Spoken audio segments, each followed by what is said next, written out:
हाथी पर सवार होकर आएंगी माता रानी। पूजा आराधना के लिए जरूर करें दो चीजें शामिल। जय माता दी दोस्तों। चैत्र नवरात्रि की शुरुआत चैत्र महीने के शुक्ल पक्ष की प्रतिपदा तिथि से होती है, जिसका समापन नवमी के दिन किया जाता है। यह 9 दिन मुख्य रूप से देवी के 9 रूपों की पूजा को समर्पित है।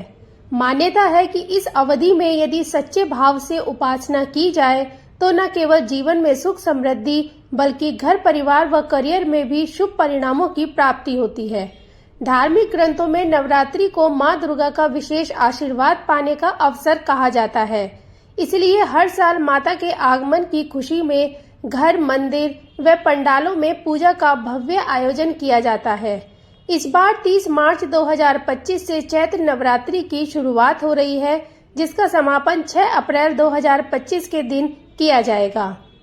बता दें, इस वर्ष मां दुर्गा हाथी पर सवार होकर आ रही हैं। वहीं नवरात्रि के पहले दिन जहां पूजा पाठ से लेकर उपवास की विधान है, वहीं कलश स्थापना की परंपरा भी सदियों से चली आ रही है। मान्यता है कि कलश स्थापना से नवरात्रि की पूर्णतः शुरुआत होती है, क्योंकि इसमें देवी देवताओं का निवास होता है। ऐसे में आइए कलश स्थापना के मुहूर्त से लेकर पूजन सामग्री के बारे में विस्तार से जानते हैं और साथ ही जानेंगे कुछ महत्वपूर्ण उपायों के बारे में। चैत्र नवरात्रि के पहले दिन कलश स्थापना का शुभ मुहूर्त सुबह 6:13 से 10:22 तक रहने वाला है। इस दौरान आप कलश स्थापना कर सकते हैं। ज्योतिष शास्त्र में चैत्र नवरात्रि के लिए कुछ विशेष उपाय बताए गए हैं। इन उपायों के करने से भाग्य और धन वृद्धि होती है और पारिवारिक सदस्यों की तरक्की होती है। आइए जानते हैं कि नवरात्रि के 9 दिनों तक किए जाने वाले इन उपायों के बारे में। नवरात्रि के दौरान रात में करें यह उपाय। मां लक्ष्मी की पूजा। नवरात्रि में मां लक्ष्मी की विशेष पूजा करें। लक्ष्मी के मंत्रों का जाप करें, जैसे ओम श्री महालक्ष्मये नमः। दीप जलाना। घर के पूजा स्थल में रोज रात को दीपक जलाएं। इससे सकारात्मक ऊर्जा बढ़ती है और मां लक्ष्मी की कृपा मिलती है। नवरात्रि की रात में सरसों के तेल का दीपक जलाना बहुत ही शुभ माना जाता है और इस दीपक को दक्षिण दिशा में रखें। रोज रात को मां दुर्गा की आरती करें। इससे मन को शांति मिलती है और धन वृद्धि के रास्ते खुलते हैं।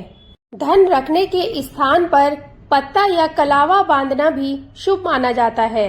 इसे अपने धन रखने के स्थान पर रखें। मां दुर्गा को विशेष भोग लगाएं, जैसे बेसन के लड्डू, जो नवरात्रि के दौरान विशेष रूप से बनाए जाते हैं। ज्योतिष शास्त्र के अनुसार हर रोज सुबह शाम मां भगवती के सामने दुर्गा सप्तशती के 11वें अध्याय का पाठ करना चाहिए। मान्यता है कि ऐसा करने से माता रानी हर कष्ट को दूर करती हैं और भक्तों की सभी मनोकामनाओं को पूरा करती हैं। नवरात्रि में दुर्गा सप्तशती का पाठ करने से कभी किसी चीज की कमी नहीं रहती और उस घर में हमेशा मां विराजमान रहती हैं, जिससे कोई भी परेशानी उस घर की तरफ नहीं आती। धन, वैभव, ऐश्वर्य और समृद्धि के लिए नवरात्रि में दुर्गा बीसा यंत्र की स्थापना करनी चाहिए और माता की पूजा के साथ यंत्र की भी पूजा करनी चाहिए। यह यंत्र पूरे परिवार में सकारात्मक ऊर्जा बनाए रखता है और हर नकारात्मक शक्ति को दूर रखता है। इस यंत्र की पूजा करने से समाज में सम्मान भी बढ़ता है और धन धान्य की कभी भी कमी नहीं होती। नवरात्रि के 9 दिन अग्यारी में कपूर और लौंग माता को अर्पित किया जाता है। साथ ही कपूर से, लौंग से माता की आरती भी की जाती है। ऐसे में आप रात में माता की पूजा करते समय चांदी की कटोरी में लौंग व कपूर एक साथ जलाएं, तो घर की नकारात्मक ऊर्जा दूर होती है और धन धान्य की भी कभी कमी नहीं होती। नवरात्रि के 9 दिन मां दुर्गा के सामने सिद्धि मंत्र का रुद्राक्ष की माला के साथ 108 बार जप अवश्य करना चाहिए। इस मंत्र के जप से मां दुर्गा की विशेष कृपा प्राप्त होती है और घर में माता का आगमन होता है। भक्ति भाव से सुबह शाम इस मंत्र के जाप से परिवार में आपसी प्रेम बना रहता है और भाग्य व धन में वृद्धि होती है। नवरात्रि के 9 दिन माता का पान का पत्ता भी पूजा में अर्पित किया जाता है। ज्योतिष शास्त्र के अनुसार पान के पत्ते में शहद, लौंग और कपूर रखकर मां को अर्पित करें।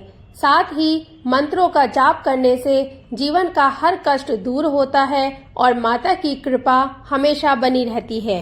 नवरात्रि के 9 दिन माँ दुर्गा की पूजा करते समय माता रानी को लाल कनेर के फूल अर्पित करें और प्रार्थना करें। माता को लाल कनेर के फूल काफी प्रिय है। मान्यता है कि लाल कनेर का फूल अर्पित करने से देवी दुर्गा की कृपा बनी रहती है और नौकरी व व्यवसाय में उन्नति होती है। वहीं लाल कनेर के फूल के साथ सूर्य देव की पूजा करें तो आरोग्य की प्राप्ति होती है। वास्तु शास्त्र में बताया गया है कि जिस घर के मुख्य द्वार पर ओम का चिन्ह होता है वहां सदैव सकारात्मक ऊर्जा का संचार होता है। ध्यान रखें कि यह पवित्र चिन्ह केवल उत्तर या पूर्व दिशा में ही बनाएं। कार्य क्षेत्र या व्यवसायिक उन्नति के लिए साधक एक लोटे में जल भरकर पूर्व या उत्तर दिशा में रख दे और उसमें पीला या लाल रंग का फूल डाल दे। माना जाता है कि ऐसा करने से नौकरी में आ रही समस्याएं दूर हो जाती हैं। चैत्र नवरात्रि के प्रथम दिन साधक घर के मुख्य द्वार पर माता लक्ष्मी के चरणों के चिन्ह लगाए और फिर उस पर तिलक लगाएं। नित्य दिन उसकी पूजा करने से जीवन में आ रही आर्थिक समस्याएं दूर हो जाती हैं और साधकों को मां लक्ष्मी का आशीर्वाद प्राप्त होता है। चैत्र नवरात्रि के प्रथम दिन अखंड ज्योति को दक्षिण पूर्व दिशा में स्थापित करें। मान्यता है कि ऐसा करने से परिवार का कल्याण होता है और घर के सदस्यों को धन एवं आरोग्य का आशीर्वाद मिलता है। नवरात्रि में अगर आपको अचानक धन प्राप्त करना है तो आपको शाम के समय कुएं या फिर नदी के किनारे दिया जलाना चाहिए। दिया जलाने के बाद हाथ जोड़कर माता लक्ष्मी का आह्वान करें और फिर बिना कुछ बोले उस जगह से प्रस्थान करें। नवरात्रि में अगर आप माता लक्ष्मी की कृपा पाना चाहते हैं तो अशोक वृक्ष यानी बरगद की थोड़ी सी जड़ लाकर अपने घर की तिजोरी में रखें। तिजोरी को बंद करने से पहले माता लक्ष्मी सहित नव दुर्गा का नाम लेकर अपनी समस्त परेशानियों की मुक्ति के लिए प्रार्थना करें। इससे आपको धन प्राप्ति होगी। नवरात्रि के 9 दिन सुबह जल्दी उठकर नहाने के बाद सूरज निकलते समय 11 बार लक्ष्मी और श्री सूक्त का पाठ करना चाहिए। ऐसा 108 दिनों तक लगातार करने से धन से जुड़ी सारी समस्याएं दूर हो जाती हैं। आप नवरात्रि में अपनी आर्थिक स्थिति मजबूत करना चाहते हैं तो आपको लाल रंग की ध्वजा चढ़ानी चाहिए। साथ ही पीपल के वृक्ष के पास देसी घी का एक दीपक भी जलाएं। इससे माता रानी भगवती की विशेष कृपा पाने से आपको अचानक ही धन लाभ होता है और आपकी आर्थिक तंगी दूर होती है। आज की वीडियो आप सभी को पसंद आए तो चैनल को सब्सक्राइब, वीडियो को लाइक करना बिल्कुल न भूलें। राधे राधे।